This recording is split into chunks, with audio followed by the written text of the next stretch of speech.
YouTube আবারও পরিবর্তন আনলো তাদের নীতিমালায়। তাদের এই নতুন নীতিমালা করা হয়েছে পূর্বের তুলনায় আরও অনেক বেশি কঠোর। গত 17 জানুয়ারি ইউটিউব তাদের ক্রিয়েটর ব্লগ এবং কিছু কিছু ক্রিয়েটরের মেইলে জানিয়ে দেয় নতুন বার্তা।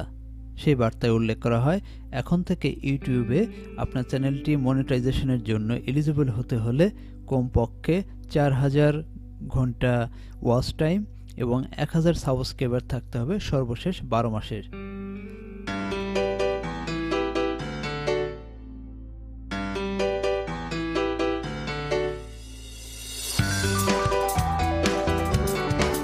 জেনে নিন নিয়মকানুন।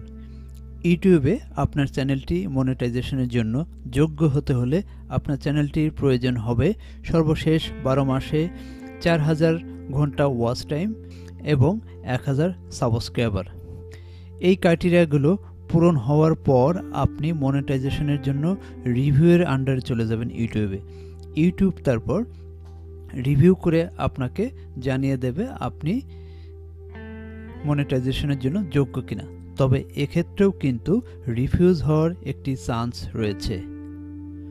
এর কারণ হিসেবে ইউটিউব উল্লেখ করতে পারে আপনার চ্যানেলে ব্যবহৃত অডিও ভিডিও কন্টেন্ট অন্য কারো কন্টেন্ট আপনি অনুমতি ছাড়া ব্যবহার করেছেন, অথবা টিভি শোর কোনো অংশ কেটে আপনি ব্যবহার করেছেন, অথবা আপনি ইউটিউব পার্টনার প্রোগ্রামের টার্মস অ্যান্ড কমিউনিটি গাইডলাইন মানেননি। সেই হিসেবে ইউটিউব 1 মাস পরে আপনাকে আবার রিভিউ করার সুযোগ দেবে।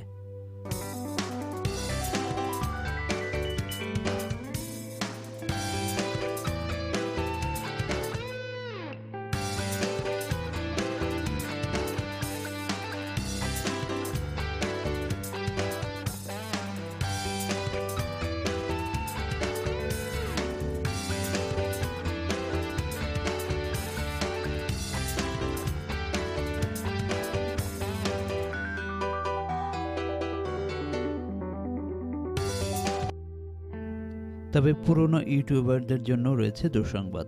কিছুদিন আগে যারা 10,000 ভিউয়ের কোটা উত্তীর্ণ হয়ে মনিটাইজেশনের জন্য অ্যাপ্রুভাল পেয়েছেন তাদেরকেও নিয়ে আসা হয়েছে এই নতুন নীতিমালায়।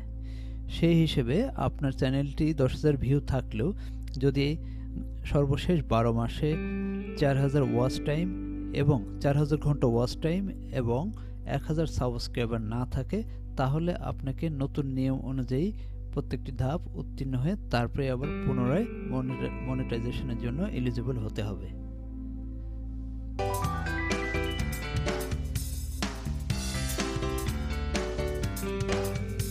নতুন ইউটিউবারদের জন্য পরামর্শ: সবসময় চেষ্টা করুন ফ্রেশ কন্টেন্ট বানানোর। অন্য কারো কন্টেন্ট কপি করবেন না। ইউটিউবের ফেয়ার অ্যান্ড ইউজেস পলিসি মেনে চলবেন। বুস্ট অথবা বিজ্ঞাপন দিয়ে ইউটিউবের ভিউ এবং সাবস্ক্রাইবার বাড়াবেন না। এবং প্রত্যেকটি কন্টেন্টের থাম্বনেইল এবং শিরোনাম ব্যবহারে একটু যত্নবান হন।